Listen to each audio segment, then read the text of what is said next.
Once a figure exists, the story begins to behave differently. It no longer drifts.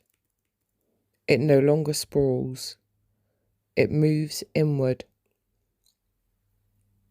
Questions that once pointed outwards, towards streets, towards systems, towards circumstance,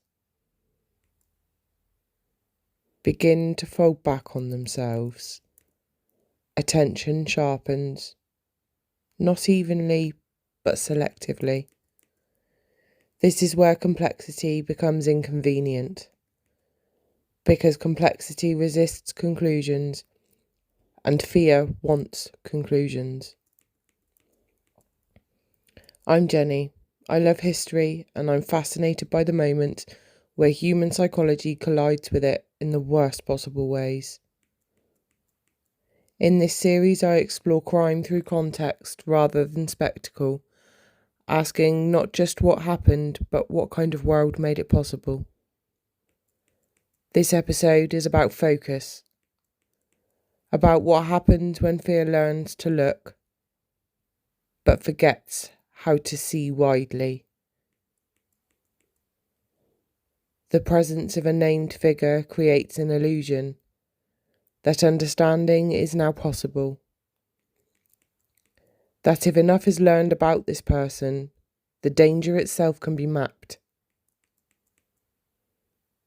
The question is no longer what conditions made this possible, but what kind of mind could do this?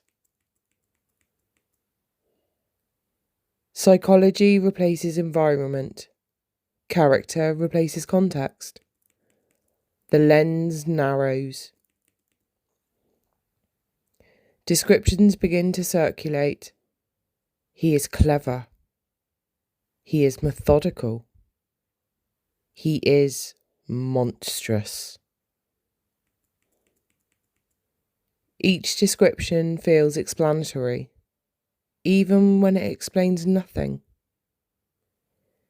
These traits do not arise from evidence alone.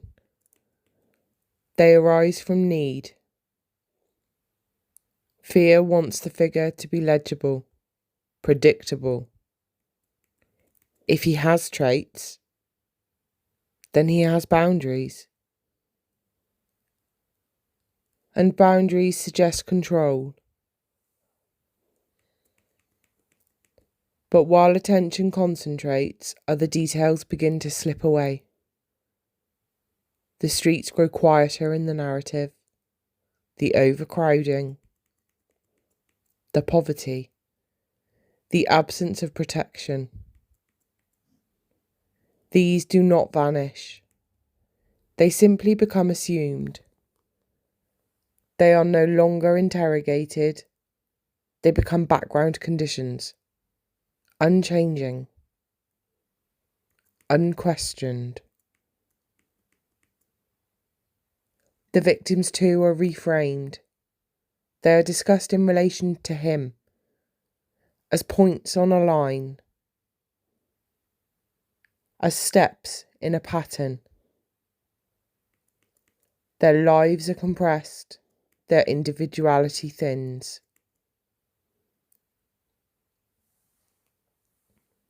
They are remembered for how they connect to the figure, not for how they existed before him. Narratives follow attention, and attention follows simplicity. A single figure is far easier to hold in the mind than an entire social structure. One man feels graspable.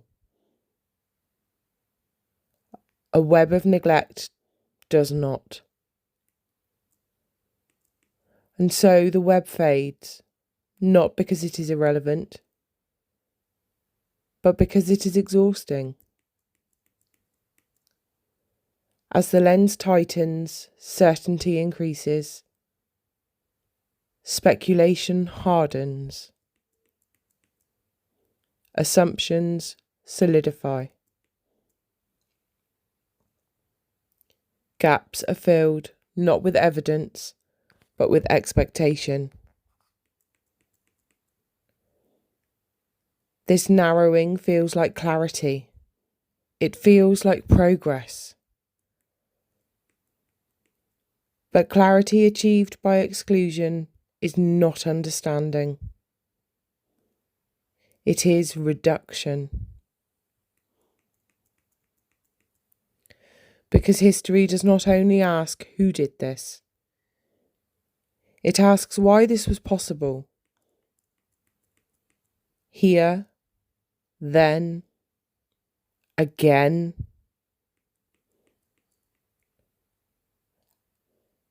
And those answers rarely fit inside a single name. Thank you for listening. Until next time, be gentle with what history leaves behind.